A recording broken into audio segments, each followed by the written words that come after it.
할렐루야. 네, 수요 예배 나오신 여러분들 환영하고 축복합니다. 오늘도 주님의 평화가 우리 모두에게 함께 하시기를 간절히 바랍니다. 자, 마가복음 10장 46절 이하의 말씀은 바디메오라는 한 불행한 사람의 인생의 새로운 변화를 우리에게 말씀해 주고 있습니다. 성경에는 그 출발이 불행하지만 나중이 행복한 사람들이 있습니다. 그의 인생이 해피엔딩으로 끝나는 사람들이 있죠. 역대상 4장 9절 이하에 보면 우리가 잘 아는 야베스라는 사람이 있죠. 그에 대해서 쓴 책이 야베스의 기도란 책이 있습니다. 성경에 보니까 그는 그 어머니가 그를 수고로이 낳았다 그랬습니다. 그러니까 그것은 어찌 보면 어떤 불행한 탄생이든 아니면 그것이 난산이었든지 아니면 장애를 가지고 태어났든지 아마 그랬을 것이라고 우리는 추측해 봅니다. 그런데 그 야베스는 그는 기도하는 사람이었습니다. 그래서 그는 하나님 앞에 기도합니다. 주의 지경을 넓혀달라고 그는 기도합니다. 그리고 하나님의 능력의 손으로 나를 도우셔서 내가 환난을 벗어나 내게 근심이 없게 하옵소서라고 기도했어요. 근데 하나님이 그 기도를 응답해 주셨다는 것입니다. 그의 지경을 넓혀주시고 환난을 벗어나게 하시고 근심이 없는 인생이 되게 하십니다. 그것은 야베스가 비록 불행한 삶을 출발했지만 그가 기도 가운데서 하나님의 축복을 누리는 것을 우리는 볼 수가 있습니다. 오늘 성경에서 또 한 사람, 이 바디메오라는 인물은 그렇습니다. 그는 여리고에 살고 있는 거지 바디메오로 그렇게 나타나고 있는데, 자, 우리 46절 말씀을 다시 한번 읽어볼까요? 46절입니다. 시작.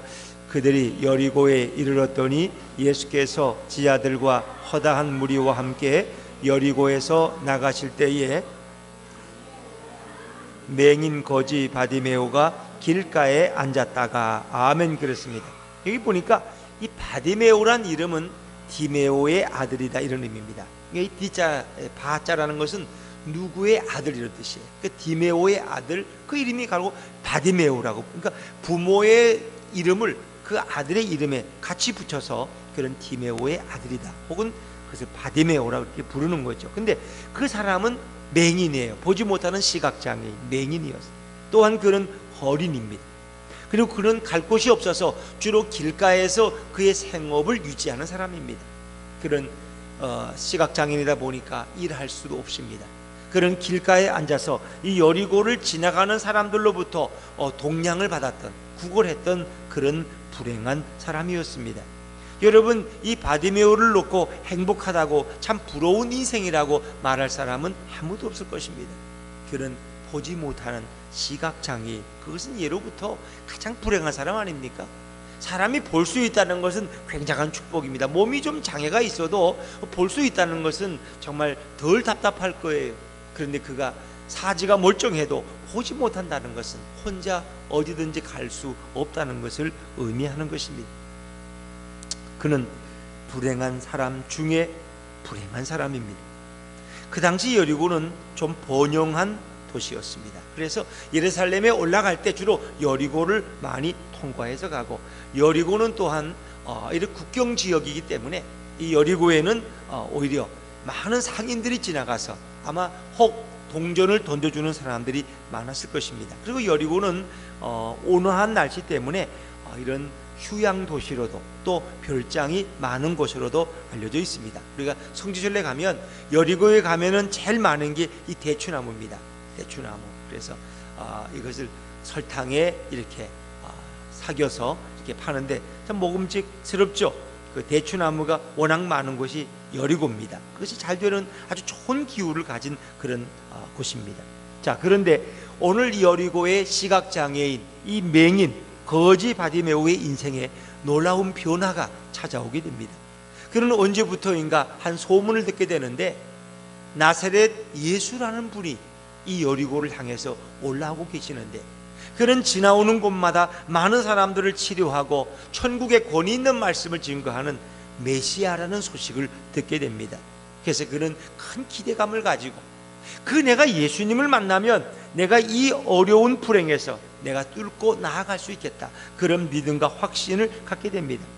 그리고 그는 이제 예수님이 지나간다 하는 소리가 날 때 그는 부르짖어 외치게 되죠. 자, 우리 47절 말씀을 다시 읽죠. 47절입니다. 시작.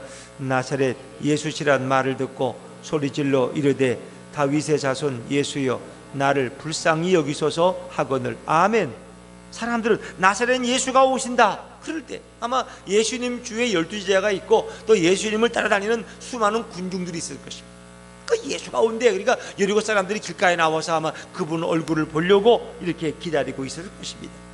나사렛 예수시란 말을 듣고 이 바디메오가 소리를 질러 이르렀다. 소리를 질렀다. 이 부르짖었다는 거죠. 크라이아웃, 부르짖었다. 뭐가라고 부르짖습니까? 그것은 하나의 정말 가슴 맺힌 기도였습니다. 다윗의 자손 예수여 나를 불쌍히 여기소서 하는 그런 뜨거운 가슴의 기도죠. 나를 불쌍히 여겨달라는 것은 나를 긍휼히 여겨달라는 것이고 나의 처지를 돌아보아 달라는 것입니다. 내가 지금 이런 처지에 있는데 나를 좀 이 처지에서 바꿔달라는 간절한 열망의 기도입니다. 자, 그런데 한 가지 주목할 게 있습니다. 사람들은 예수님을 나사렛 예수라고 부르지만 오늘 이 바디메오는 예수님을 누구라고 불러요? 다윗의 자손 예수여. 여러분, 나사렛 예수하고 다윗의 자손하고 어떻게 다를까요? 이 나사렛 예수라는 말은 그가 갈릴리 나사렛에서 어린 시절을 보내고 거기서 성장했기 때문에 흔히 나사렛의 예수 이런 말로 씁니다. 고향과 이름을 합쳐놓은 거죠. 그런데 그 당시 나사렛이라는 동네는 아주 가난한 사람들이 몰려 사는 곳이에요. 변방 지역이었어요. 그래서 이방과 가까운 곳이었어요. 그래서 나사렛 사람이란 말은 별로 달갑지 않은 말이었어요. 달갑지 않은 말. 우리가 한때 서울에 가면은 이 관악구에 가면은 그 아주 진흙이 많은 그런 그 언덕 위에 이런 그 가난한 집들이 많을 때가 있었어요. 지금은 거기가 뭐 다 바뀌었습니다만은 또 가난한 동네를 치면 이 영등포에도 신길동이라는 데가 즉 그래요. 그래서 사람들은 어디 보면 어디 사냐 그러면 그냥 여의도 근처 산다 그렇게 여의도 근처 아니면 그 옆에 대방동에 산다 그러면 좀 나아요. 대림동이나. 근데 신길동에 산다는 말을 잘 안 해요. 왜? 워낙 가난한 동네니까 거기가 가난한 동네니까 여러분. 그래서 이 관악구 신림동이라는 데가 있어요. 신림동. 거기가 지금은 이름이 신사동이 돼가지고 저쪽 강남의 신사동 사람들이 항의를 많이 했어요. 왜 니들이 신사동을 쓰느냐 말이야. 그거가 다르지 않느냐. 우리 신사동은 강남에 잘 사는 동네인데 왜 이 잘 못 사는 신림동 그곳은 뭐 마누라가 없어도 장아가 없이는 못 사는 동네가 신림동이었다. 그런 동네가 지금은 바뀌었죠. 아파트 단지가 산 위에 아파트가 다 바뀌었는데 그러니까 거기는 아주 가난한 사람들이 모여.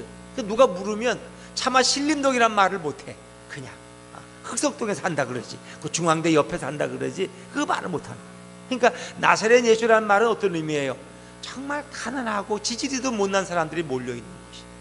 그건 인간 예수를 가리키는 말이지만 그것은 그냥 흔히 부르는 어찌 보면 이 나다나엘이라는 사람이 그랬지요. 어떻게 나사렛에 선한 것이 날 수 있느냐? 그럴 수 없다는 것이에요. 나사렛은 바로 그런 이름이에요. 그런데 다윗의 자손 예수라는 이름은 어떤 거예요? 그들은 메시아는 다윗의 자손 가운데 오리라고 믿고 있었습니다. 그러니까 다윗의 후손이라는 것은 곧 그를 메시아로 고백한다는 것입니다. 그런데 예수님의 제자들도 다윗의 후손이라는 말을 거의 고백한 적이 없습니다. 다른 사람들도 예수님에 대해서 다윗의 아들 예수여, 다윗의 후손 예수여 이렇게 부르는 사람이 별로 없어요. 그런데 오늘 바디메오는 정확하게 그분을 나사렛 예수여 이렇게 부르지 않고 다윗의 자손 예수여라고. 이것은 그가 예수님을 바로 알았다는 것입니다. 예수님이 어떤 분인지, 예수님이 하나님의 아들이심을, 메시아라는 사실을 그는 고백할 수 있었다는 것입니다. 이건 정말 놀라운 사실입니다. 이런 의미에서 바디메오는 비록 그가 소경이었지만 예수님에 대한 바른 믿음을 가지고 있었고 예수님을 정확히 알고 있었던 사람이었다는 것입니다. 이 바디메오란 이 볼 수 없는 사람이 어떻게 예수님을 이렇게 정확하게 고백할 수 있었을까? 이건 매우 중요한 것입니다. 여러분, 우리가 신앙생활을 오래 했다고 해서 예수님을 잘 아는 것은 아닙니다. 결혼 생활을 오래 했다고 해서 내 남편과 아내를 잘 안다고 말할 수 없습니다. 30년을 살아도 별로 대화가 없는 분들은 잘 몰라요. 특히 경상도 남자들은 뭐 그랬어요. 딱 몇 마디 한다 그러잖아요. 어디 직장에 나갔다 오면 저녁은 이렇게 한다. 아는 그래서 애는 잘 갔다 왔느냐? 그리고 뭐 밥 먹을 때면 묵자, 잘 때 되면 자자. 그러면 끝인 거예요. 그러나 그래가지고는 그 모두를 할 수가 없거든. 그러나 여러분 신앙생활도 마찬가지. 오랜 신앙의 생활이 우리가 예수를 잘 안다고 할 수는 없어요. 1년을 믿었고 2년을 믿어도 성경을 깊이 묵상하고 예수님에 대해서 많은 묵상과 기도의 시간을 가진 사람이 오히려 예수님을 더 바르게 고백할 수 있다. 바디메오는 비록 시각장애인이지만 그런 누구보다도 예수님을 정확하게 고백할 수 있었던 사람이라는 것입니다. 그런데 오늘 바디메오가 소리 질러서 예수님을 부릅니다. 이것이 사람들에게는 평화를 깨트리는 것입니다. 사람들은 오히려 그것을 가지고 아주 불편하게 여겨요. 그래서 이 바디메오에게 조용히 하라고, 꾸짖고 잠잠하라고 그를 욱박지르게 되죠. 자, 우리 오늘 48절 말씀 한번 읽어보세요. 48절입니다. 시작. 많은 사람이 꾸짖어 잠잠하라 하되 그가 더욱 크게 소리질러 이르되 다윗의 자손이여 나를 불쌍히 여기소서 하는지라. 아멘. 그랬습니다. 다윗 자손이여 나를 불쌍히 여기소서. 그는 그렇게 또 부르짖죠. 그런데 오늘 이 많은 사람은 이 바디메오를 꾸짖습니다. 그리고 잠잠하라고 욱박지릅니다. 그런데 바디메오는 여기에 전혀 영향을 받지 않습니다. 오히려 그는 더욱 크게 소리질렀다. 다시 말하면 그는 결코 예수님 만나는 일을 포기하지 않았습니다. 그는 더욱 크게 소리질렀다. 왜? 그의 마음속에는 예수님을 향한 간절함이 있었기 때문에, 반드시 예수님을 만나야 한다는 뜨거운 소원이 그의 마음속에 불타고 있었기 때문이라는 것입니다. 왜? 이 바디메오는 어쩌면 성령께서 그의 마음속에 주신 그런 깨달음이 있었을 거예요. 어찌 보면 이제 그의 생에 예수님을 만난다는 것은 마지막 기회라는 것을 문득 그가 깨달았을지도 모릅니다. 왜냐하면 그것은 예수님이 마지막 예루살렘으로 올라가는 길이었기 때문에 예수님은 다시 이 길을 걸어가지 않을 것입니다. 왜? 그분은 예루살렘에 올라가면 십자가에 달리시고 고난당하시고 죽으실 것이기 때문에. 그래서 바디메오는 그가 예수님을 만날 수 있는 그 마지막 기회를 놓치지 않기 위해서 결사적으로 부르짖고 그분 앞에 기도합니다. 나를 불쌍히 여기소서라고 긍휼 있기를 간구합니다. 그래서 에레미야 33장 3절에 보니까 우리가 그니 기도의 달이라고 부르죠. 너는 내게 부르짖으라. 내가 내게 응답하겠고 내가 알지 못하는 크고 비밀한 일을 내게 보이리라. 너는 내게 부르짖으라. 이건 그냥 묵상의 기도나 조용한 기도와는 다른 것입니다. 어떤 때로 우리는 부르짖는 기도를 드릴 수 있고 갈급한 기도를 드릴 수 있습니다. 하나님 앞에 정말 마음을 다하는 그런 기도를 드릴 수 있습니다. 오늘 바디메오는 결사적인 기도를 드립니다.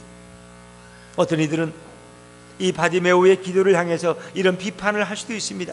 무조건 소리만 지른다고 하나님이 들을 수 있겠느냐? 적어도 타인의 입장도 좀 배려해야지. 그래서 어떤 분들은 이렇게 크게 통성으로 기도하는 분들이 있으면 굉장히 불편하게 여기는 분들이 있어요. 제가 전에 섬기던 교회에서 한번 그런 일이 있었어요. 누가 와서 막 방언으로 기도하고 크게 기도했더니 그랬더니 기도하고 났더니 옆에다가 누가 쪽지를 하나 적어놨어요. 조금 조용히 기도해 주세요. 이렇게 나가면서 써놨어요. 여러분, 물론 교회는 아침에 조용히 기도할 수도 있지만 정말 갈급한 문제를 가지고 와서 하나님 앞에 울부짖으며 기도할 수 있습니다. 어떤 이들은 바디메오의 기도를 비판할 수도 있을 것입니다. 그러나 정말 그 뜨거운 열망의 기도를 하나님은 기뻐하신다는 사실입니다. 어떤 사람들은 기도가 품이 있고 양식 있게 다른 사람에게 적어도 피해를 주지 않고 기도해야 된다고 여길 수도 있지만 오늘 바디메오의 기도는 마지막 일생일대의 결사적인 기도라고 할 수 있습니다. 여러분, 우리가 예수님이 누군지도 모르면서 그냥 그 앞에 와서 뭔가 요구하는 것을 이루어 달라고 계속 그렇게 소리 지르듯이 성황당에 와서 고목나무 앞에 비는 것처럼 반복해서 기도한다면 우린 때로 그것을 비판하기도 할 것입니다. 저건 기복적인 신앙이다. 샤머니즘적인 기도가 아니냐, 무조건 달라고만 구하는 것 아니냐, 이렇게 말할 수 있습니다. 그런데 오늘 바디메오는 예수님이 누군지 정확히 알고 있었습니다. 그는 그냥 아무도 모르는 누구에게인가, 아니면 고목나무 앞에 이름도 모르는 어떤 신에게 기도하는 것이 아니라 정확하게 다윗의 후손으로 오시는 우리의 메시아 예수님 앞에 기도하고 있습니다. 오늘 하나님은 그분의 부르짖음을 기뻐하시는 것입니다. 예수님은 많은 군중들의 시끄러운 소요 속에서 그 바디메오의 부르짖음을 잘 듣지 못할 수도 있을 것입니다. 그러나 예수님은 정확하게 바디메오의 부르짖음을 듣고 계셨습니다. 그리고 행렬을 멈추고 바디메오를 부르십니다. 사람들은 말합니다. 안심하라, 일어나라, 그가 너를 부르신다. 예수님은 바디메오를 부르십니다. 그리고 사람들은 그것을 전했고 바디메오는 일어나서 예수님을 향해 달려가게 됩니다. 자, 우리 오늘 49절 말씀을 한번 읽어보죠. 49절입니다. 시작. 예수께서 머물러 서서 그를 부르라 하시니 그들이 그 맹인을 부르며 이르되 안심하고 일어나라, 그가 너를 부르신다 하매. 예수님이 부르신다는 것은 이 바디메오의 기도가 일단은 절반은 응답받은 것을 의미하는 것입니다. 자, 이 바디메오는 이제 어떻게 할까요? 50절에 보니까 맹인이 겉옷을 내버리고 뛰어 일어나 예수께 나오거늘. 맹인이 겉옷을 내버리고, 여러분 정말 그가 갖고 있는 겉옷이라는 것은 그가 자리에 깔고 있어서 사람들에게 동냥하는 그런 자리요, 밤에는 그 유대의 추위를 피하기 위한 그의 이불과 같은 것입니다. 그런데 그는 그 겉옷을 던져버리고 뛰어 일어나 예수님께 달려갑니다. 오늘 그는 다른 곳 주체할 시간이 없습니다. 망설일 틈이 없습니다. 왜냐하면 예수님의 부름 앞에 그는 너무나 기뻐서 오직 주님만 바라보고 달려나가는 것입니다. 어찌 보면 우리의 신앙이 예수님의 부름을 듣고 예수님 앞에 뛰어나가는, 모든 것을 뒤로하고 모든 것을 던져버리고 달려나가는 이 바디메오와 같은 이런 순수한 신앙을 우리가 가질 수 있다면 얼마나 아름답겠습니까? 정말 내가 저 예수께 가야 되나? 지금 간다면 저가 내 병을 고쳐줄 수 있을까? 내가 이 겉옷을 던져버리고 갔다가 누가 이 겉옷을 가져가 버리면 어떡하지? 라고 많은 것을 생각할 수 있지만 그는 오직 한 가지 마음, 저분은 내 눈을 뜨게 하실 수 있어. 저 예수, 저분은 내 인생을 바꿔놓으실 수 있는 분이야. 그런 그 한 가지 믿음을 가지고 그는 예수님 앞에 달려나갔습니다. 예수님은 묻습니다. 내가 너에게 무엇을 해주길 원하느냐? 너는 무엇을 원하느냐? 그런 단 한마디, 보기를 원합니다 라고 고백합니다.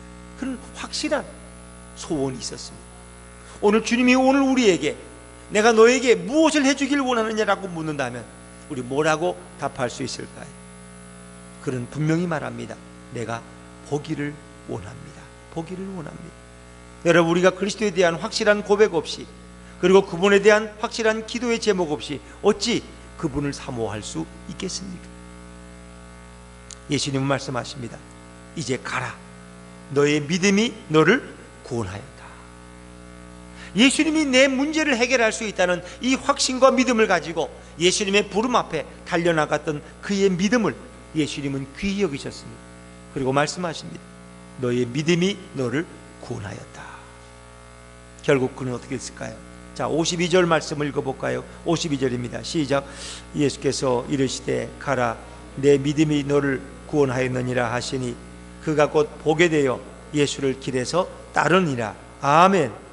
가라, 내 믿음이 너를 구원하였다. 그는 곧 보게 되어서 그가 눈을 뜨게 되었다는 거죠. 그리고 예수를 따랐습니다. 여러분, 예수님을 따른다는 것은 대단한 결단입니다. 그것은 예수님의 제자가 되는 것이고 자신의 삶을 예수님께 전적으로 의탁하는 것입니다. 예수님이 내 눈을 뜨게 하셨습니다. 아니, 그분은 내 육신의 눈만이 아니라 내 영혼의 눈을 뜨게 하셨더니 이제 그는 예수님을 위해서 자신의 인생을 드리기를 결단합니다.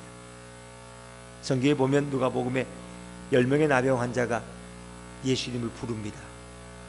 나병을 치료해달라고 부르짖습니다. 예수님은 그들을 불쌍히 여기시고 그래, 알았다, 너희가 가서 너희 몸을 대제사장에게 보여라 그랬어요.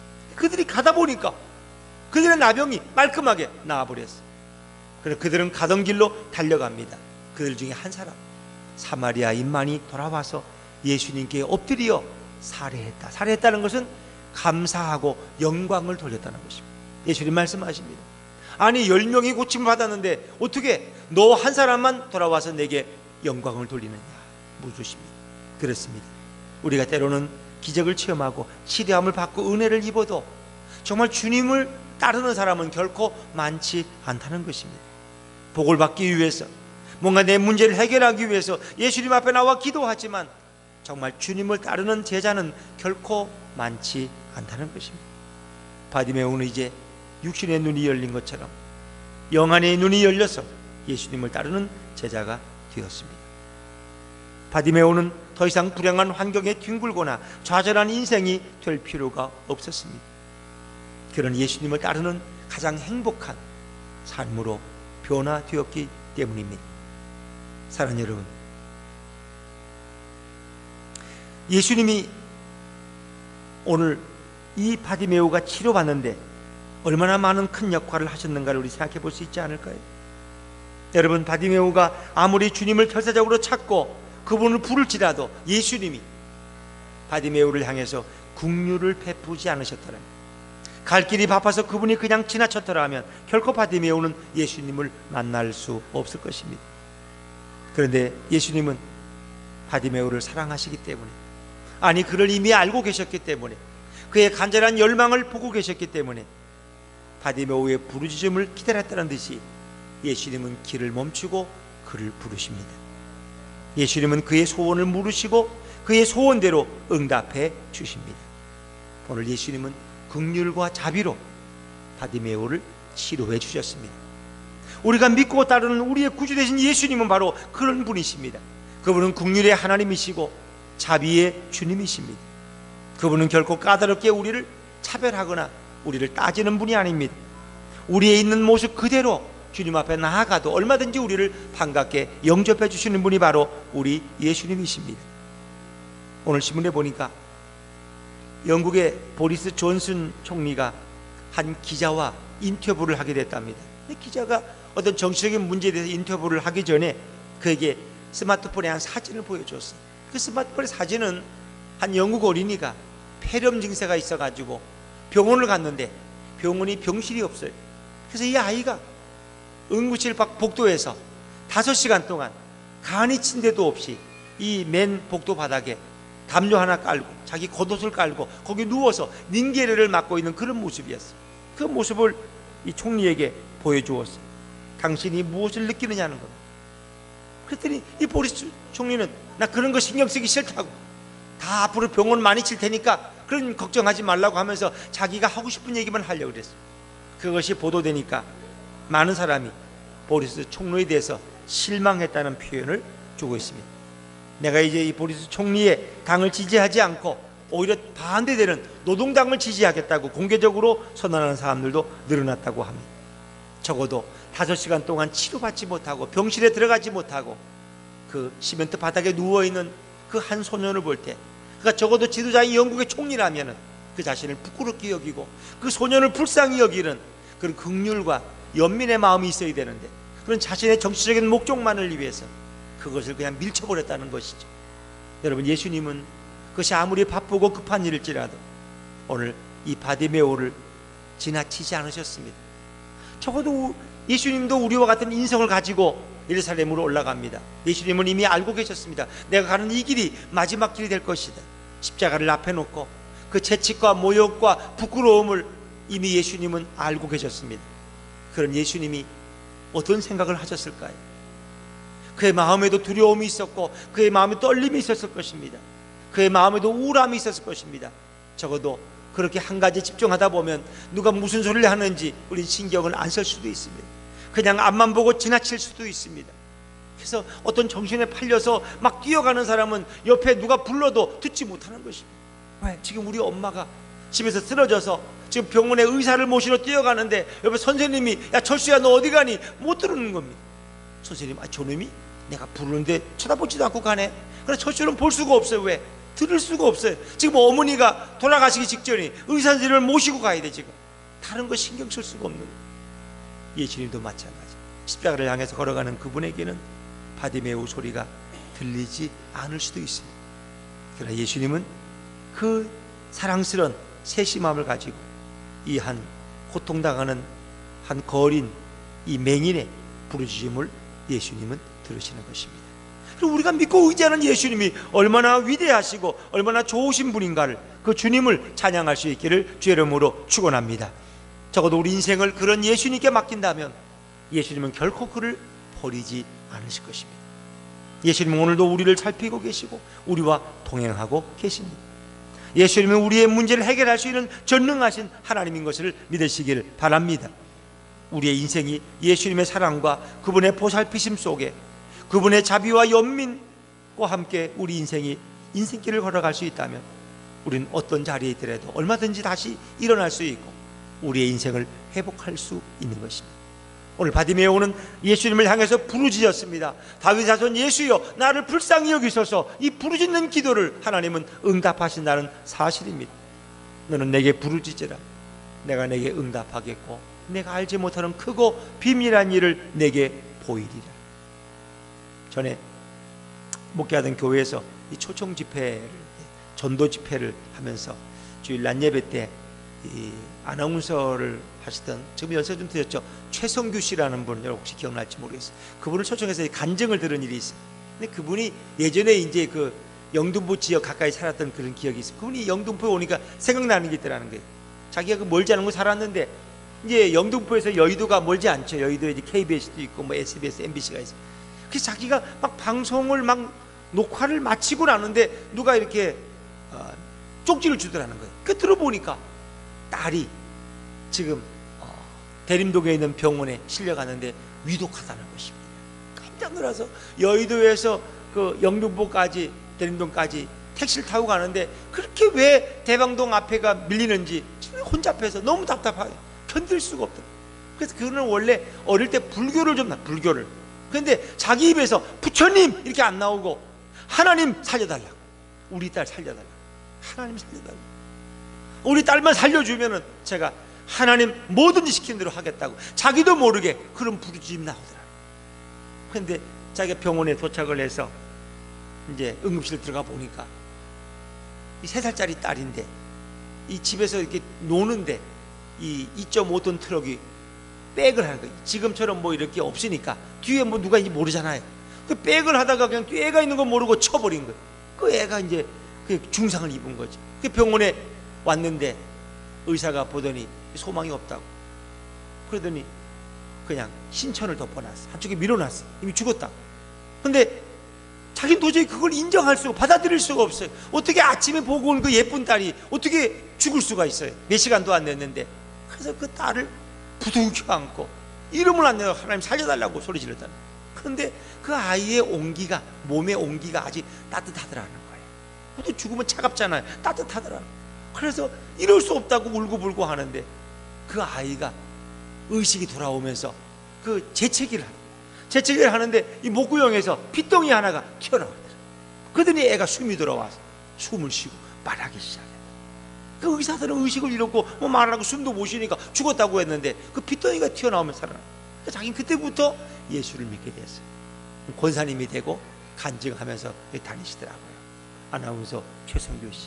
그런 그 택시 속에서 그가 했던 기도를 부르짖음의 기도라고 그렇게 간증하더라고요. 여러분, 우리 인생에도 이렇게 급박한 일이 있는 거죠. 근데 급박할 때는 조용하게 묵상으로 기도하기 어려울 것입니다. 급할 때는 급하게 기도하는 것입니다. 하나님 앞에 부르짖어 기도합니다.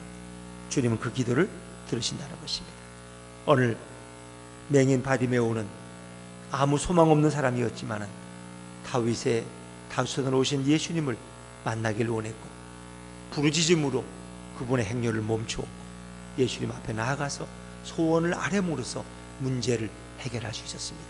그리고 지금까지의 거린 맹인 바디메오가 아니라 그런 예수님을 따르는, 그리고 영안이 열린, 육체의 눈이 열린 하나님의 제자가, 하나님의 백성이 되었습니다. 많은 사람들은 그의 간증을 들을 때마다 예수 그리스도 그분이 진정 하나님임을 고백하게 되었을 것입니다.